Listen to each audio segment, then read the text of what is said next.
SOP to demand management. Okay, so this is the step that we are performing. Okay, is to segregate the product group into finished product. Okay, now we are performing logistic production SOP, this segregation and so on. So now we do that.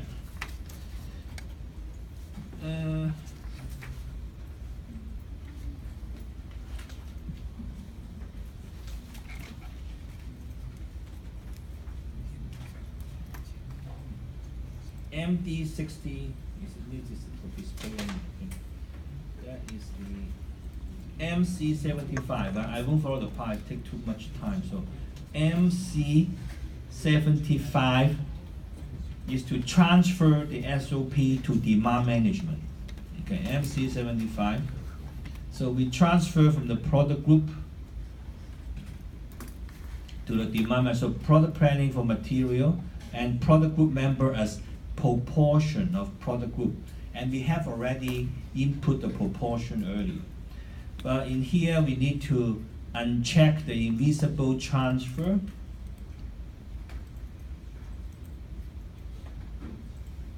Okay, select the invisible transfer, that's all we need. Okay, so we can just hit transfer now. Okay. Active version, fine, so we continue. Okay, so transfer now, you see this is the first material, 108, okay? Among the first month, the 400 something allocation 218 to the first material, okay? And in this case, once we do the transfer, we have to save for the first material. Look at this material is 1085, okay? And then after we save, they will display the next material 2085, which is receiving, this one received 40%,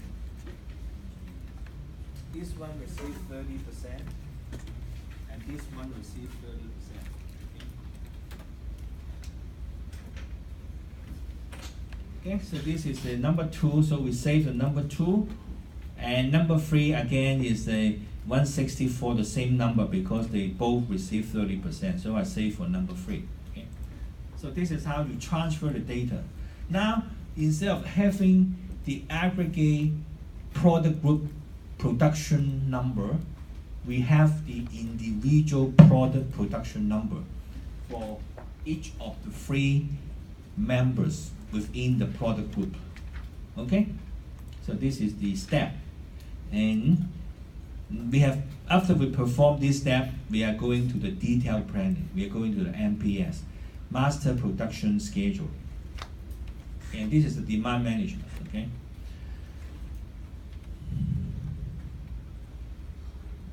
So basically it's from the forecasting and the sales figure, okay, we generate the demand program, okay? So this is what we have performed before. And then demand program, we generate the MPS. Okay, so now transfer the SOP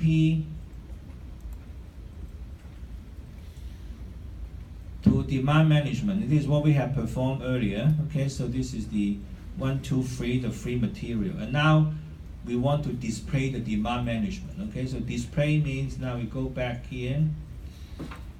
Display here is the MD63. MD63 to display. Okay, material, plant, just go there. And then we can display from the first material up to the next. Anyway, we have to input the product group to display the whole thing. We just we input the product group. The product group is the PG hyphen DXTR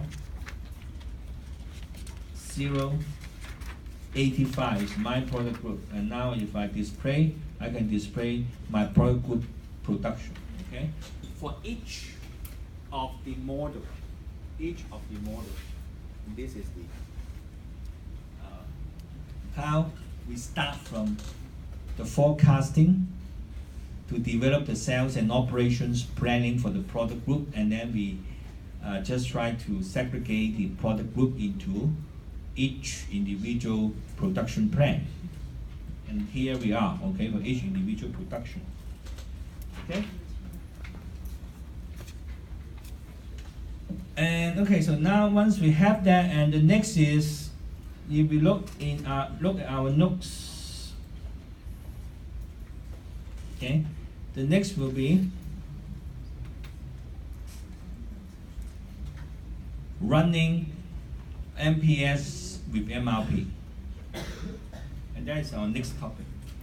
But so far, do you understand what we are trying to do? Okay. Now, after so much effort for each of the finished goods, individual product, we have a production plan. Okay, and this is what we want to obtain. Once we have the production plan, now we have to do the production planning. And if you go back to topic number 6, okay, and for this page, summarize, and now we have already performed the product group forecast, and then we have already do the production plan, and we work through the demand management, and now we are in the individual product. For individual product, the resource planning level with the critical work centers. Not for a plant, we're working with the planning in the critical work center. We are planning at the work center level, okay? Because now we are working with individual product. We know their routing, and for their routing, and then we know which work center they have to perform. Okay, so now this is the detailed planning, okay, and MPS. And once we do MPS, it means that we need to run MRP, the material requirement planning. And this will go back to our first class when we talk about production planning, okay, when we do the MRP, material requirement planning, okay.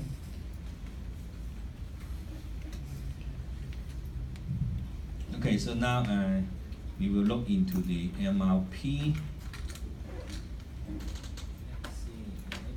We'll continue with that MRP run. You have any questions now?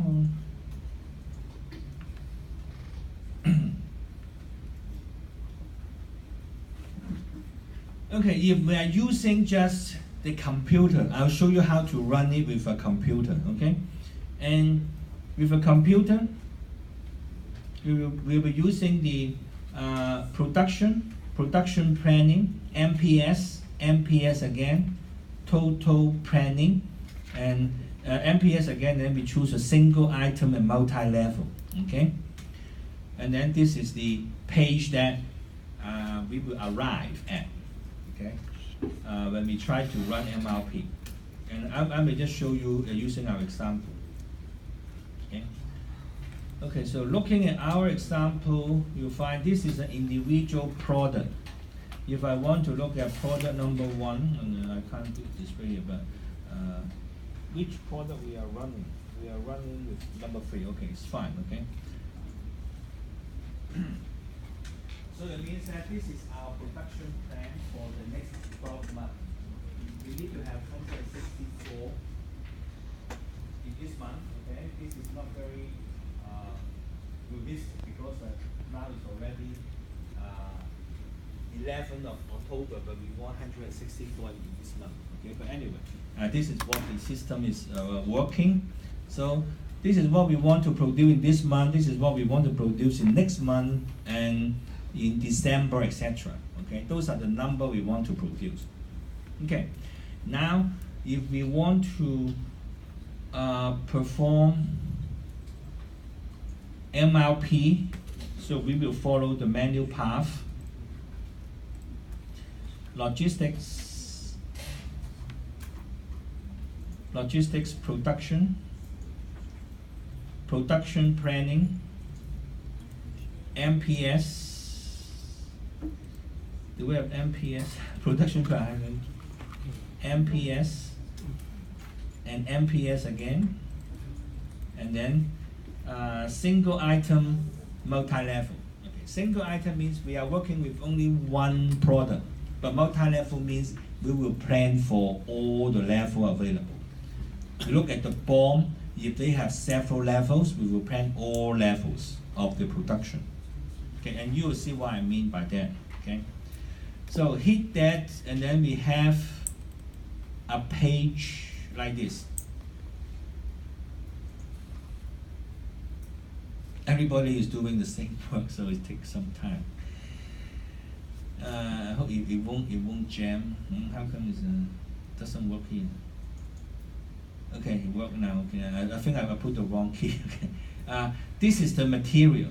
Okay, the material I want to do the production planning using MRP. Okay, and those are the provided input data are the format of the MRP run. Okay, so we will just use the default format, and then if I hit enter, it will do a running. Okay, hit enter now, and usually they ask you to check the input parameters, and we just accept the input parameter. We just hit enter again, and now the system run. Okay, it will give you a statistical page or statistic information about what has been performed. Okay, in here you see the materials being planned is 17. So this is the finished goods, count as one material. So it means that they also plan for another 16 materials during this plan. Okay, this MRP run. They plan for 16 others, including or excluding the finished goods. Okay, and planned order created. You know what is a planned order? Planned order means either it's a production order or a procurement order. In production planning, when you run MRP, the planning actually the outcome. Outcome is either a production, you have production order and procurement order. Procurement order is the time you need to buy raw materials. Then you have to generate a procurement order, or you need to buy components. So you generate a procurement order, and those are planned order for the time being. Okay? And you need to do production assembly. Those will be production order. And in general, at the very beginning, those are all planned order. Those are not actual production or actual procurement. Somebody have to change those planned order into production order, and for some of the planned order into procurement order. Okay, and sometimes they will also, instead of creating a planned order for procurement, they already create purchase requisition. Now we know what is a PR, right? So PR is you want to buy, when the time you, sometimes you want to buy raw materials and you have to create a purchase requisition. And in terms of production planning, they are all generated automatically by the system. And you see how many of those? 6 purchase requisition and 192 dependent requirements created. And altogether, we have 198 planned order created. Okay, so those are just a statistic. This page actually is not that important. Just show you what has been performed. Okay, and after that, then of course, you will leave that page, and you want to look at the result. Result is you continue with that discussions here. Okay. Review demand management, and then the next is run MPS with MRP, and this is what we have just performed. Okay, and then this is the results. Okay, so this is basically is the similar statistic result, but to look at the result, we look at this review of the stock requirements list, MD04, and I show you. I think I remember I showed that to you in last week, right? To look at the material stock requirement list. So we look at that now. MD04, so we use MD04 to look at the stock requirement list. Looking at my material, go there and see this is the stock requirement list. Okay, so now you can see the results, and the result here means, okay, for our production of the material, this is the finished goods. For the time being, we don't have any material available, okay? Stock is 0. But we expect to have an independent requirement, VSF, somewhere 164 here. So 164 means that this is our planned production level, right? If you, I forget whether I can look back at the display product group, independent display, 164, right? And this is, for this material, we want 164 in month, October, 164. So under the stock requirement list, we need 164, and this is because we have to produce that, okay, as independent requirement or the finished product, so they are negative, okay? They are negative in a sense. We still don't have the material, okay? So you need to do production. So that's why a planned order 164 is being scheduled, and this is a production order. And with this planned order, okay, 164, then basically they are sort of cancel each other. Okay, canceling out means that, okay, after my expected plan, this is the independent requirement. This is a requirement because we need the requirement for our expected sales, right? And this production will generate positive units of the product, okay, to satisfy this requirement. So the net will be 0. The same thing happened for 137. The net will be 0, so it means that they will, and those are, we call, if you double click on the number here, this planned order is actually a planned production order. It's a production order actually, okay? So you can convert the planned order to be a production order when you have to start the production, but not for the time being, okay? So this is a plan here, okay, a production plan. So this table represents the production plan that we have prepared for the finished goods. But if you look at, okay, for this material, how many finished goods we have? And are we looking at this topic number 6, okay, control home. We look back at the BOM. Do we have other material? Are we having this material? So I need to find the other component. I don't know the other component. So we need to display the BOM for DXTR3085. So I'm going to do it now. Display the BOM. Open another section. DXTR.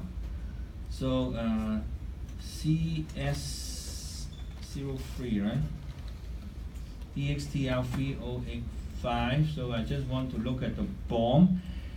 We have other materials like TRWA1085. This is the assembly. This is the wheel assembly. Okay, we look at the wheel assembly, and the quantity is 2. Okay, it's a bicycle, so you need 2 wheels, right? So there's 1 to 2, and we need this TRWA. But this is for 3085, TRWA1085, still fine, okay? TRWA 1085. This is not good example. I need to look at 2. Another is TRFR 3085. TRFR 3085. 5. Okay, so notice that this touring frame red, and this basically is a component only for the deluxe touring bike red, right? Because it's a red color and this is a touring frame, so that is the only, this component will be only used for this material. Okay? But how about the aluminum wheel? And this component actually will be used by all three materials. Okay? Because it has no color difference. Okay, so it will be used by all three materials. Then, when they do the planning, and you see, now we just look at this first, okay? TRFR 3085. So, again, I can just, let me see how many I have already opened. I can open one more. Now, I look at the planning, MD04, okay? And look at this material, these components, the frame, the red frame. So that is TRFR. Of TRFR number 3085. Okay. Look at that and see this is the production plan. Okay. For this material. You see, the number is exactly the same as the one that we need for the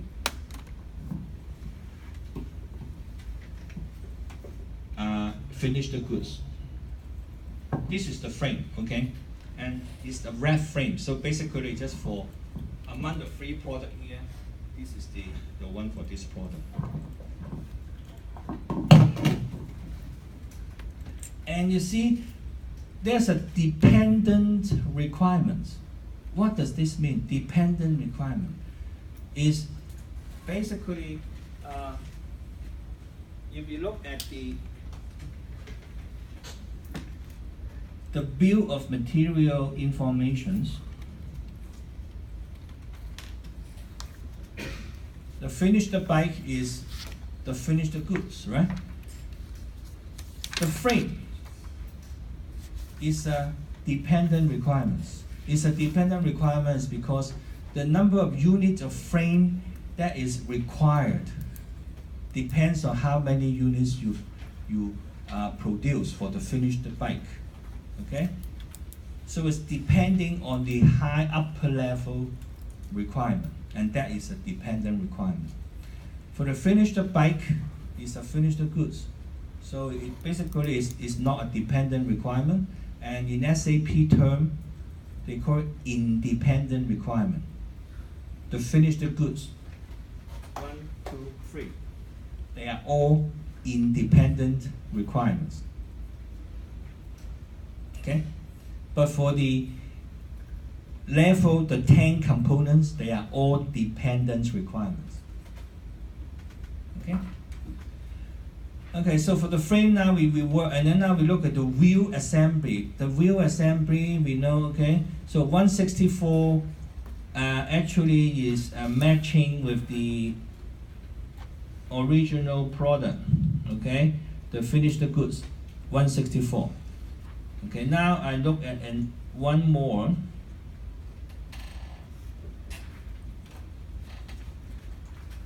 We look at one more. MD04, and look like the other. This is the wheel assembly, right? Wheel assembly is TRWA 1085. TRWA 1085. Okay, so we look at the wheel assembly. You see, it's 164 times 2. Because it's 1 to 2, right? One bike needs 2 wheels, okay? 164 times 2. So that is the quantity that they need, okay? And it's also a dependent requirement generated from finished goods, DXTR3085, the red deluxe bike. Okay. Okay, looking at one more term is what is the plan order here? So this is it a production order or this is a procurement order? So probably we don't know from here. Okay, so we have to look at the bill of material and see whether you need to buy from the vendor or you need to produce it in-house. So in order to find this, whether it's produced in-house or you buy from the vendor, you can look at the display of the material. Okay, for this material, I don't know if I double click, can they display the material? Oh, that's good. Okay, I double click the material. It's a semi-finished product. Okay, so probably we have to do the assembly. So if the semi-finished product, and if I look at the MRP tool, probably MRP tool determine the procurement type. MRP tool determine the procurement type. Click into the procurement type. E represent an in-house production. Okay? So that's why I mean for the TRWA, okay, is in-house production. You need to produce it in-house. In-house, okay? You are not buying it from your vendor. You need to produce it in-house. And this is how you check whether it's a. So if we look at this one, TRFR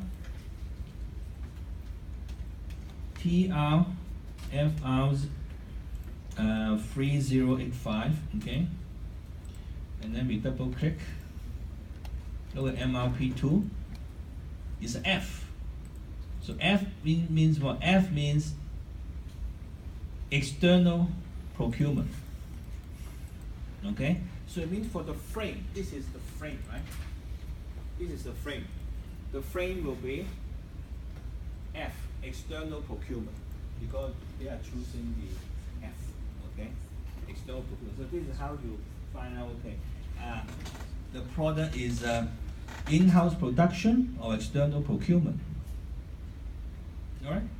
And there are, you look at the planning and you look at the bill of materials, you find, okay, here I only have 11, right? 11 materials, including the finished bike, 11 materials. How come they said earlier, if you remember, they have planned 17 material? Right? If you remember, the page here, they say, okay, materials being planned is 17. Where are the 6 extra materials coming from?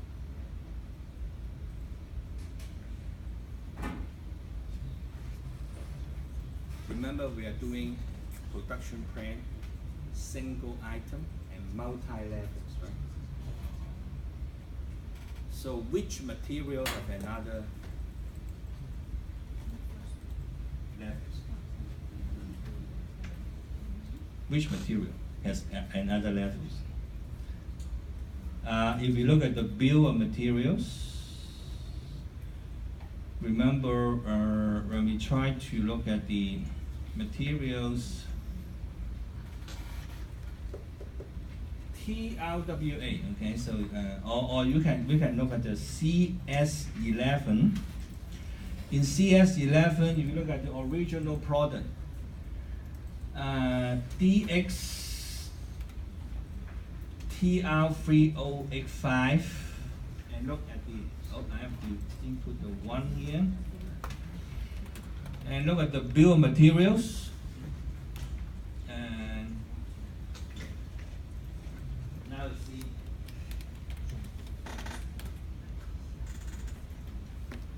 the T.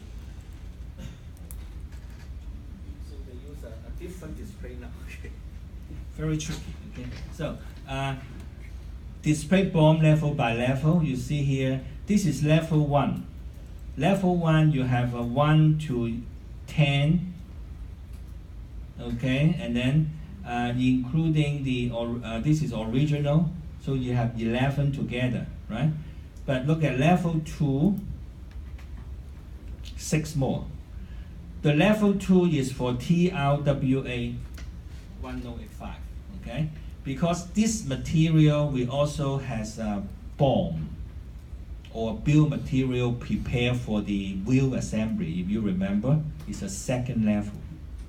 Okay, so among this second assembly or second level, for this wheel assembly, it has 6 components. So 11 plus 6 will be 17. So it means that they actually plan the production plan or procurement plan for all the 17 materials. Okay, for all the 17 materials. And the results are actually displayed. The result actually displayed by the stock requirement list. Okay, so this is the production planning for the finished goods. Okay, and we already show you that this is the production procurement planning for the frame. We have already found out that for the frame is actually the procurement type is external procurement, right? And if we also look at the wheel assembly, so the wheel assembly is the TRWA. TRWA. 1085. TRW1, yeah, that's right, you're correct. 1085, okay? And this is production planning for TRWA, okay? And those are plan order, okay? Those are plan order. If you click into a plan order number, they actually provide you with the order start date. So it means, okay, for this production order, you have to start at 25 of October. Okay. At 24, the plant opening means that you need to prepare for the production. So that's a plant open. At 25, and then you start the production. Okay, so that is the order start date. And order will be finished by 28th of October. Okay, so that is the meaning. Okay, so equipped with those order start day and order finish day, and then you will realize that this actually is a production planning table, right? Because we know that for each order, we know when to start. It means that for the production line, the front line people, once they know, okay, today we have to start this order, and then they will go ahead and start the production of this order. And if they start on time and there's no problem during the production, then they can catch up with the production schedule. Okay. There's a lot of things that we can learn from the stock requirement list. Okay, but for the time being, I think we just do it step by step. Okay, so we just go it by one by one. Okay, so that is the production planning. Okay, that's the production planning, and this is how the system will try to solve the MRP problem, and that is a material requirement planning problem. We have discussed for a long time ago. Okay, in our first class we talked about MRP, and just because the MRP is not good enough, then we move to MRP2, and from MRP to move to ERP. Okay, but even though we are now doing ERP, but still we have to use the same mechanism, okay, to do the MRP planning. Okay, now this is the results, okay, so actually all are being